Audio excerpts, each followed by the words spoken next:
কবরের জীবনটা আসল জীবন। বিশ্বনবী দোয়া করতেন, আল্লাহুম্মা ইন্না নাউযু বিকা মিন আযাবিল কবর। আল্লাহ, আমি আপনার কাছে কবরের আযাব থেকে পানাহ চাই, কবরের আযাব থেকে বাঁচতে চাই।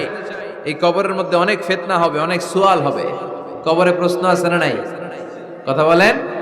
প্রথম প্রশ্ন জিজ্ঞেস করা হবে, মার রব্বুক, তোমার রব কে?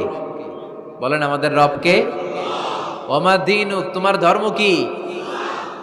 বিশ্বনবীর চেহারা দেখিয়ে বলা হবে, আতারিফু মান হাযার রাজুল, এই লোকটারে চিনো? আমরা কি বলবো? আমরা চিনি, উনি আমাদের প্রিয় রাসূল মুহাম্মাদুর রাসূলুল্লাহ সাল্লাল্লাহু আলাইহি ওয়াসাল্লাম। এরপরে জিজ্ঞেস করা হবে, এগুলো কোত্থেকে শিখলা? আমরা বলবো, কোরআন থেকে। ফায়ুফসাহু লাহু কবরুহু ৭০ যিরাআন।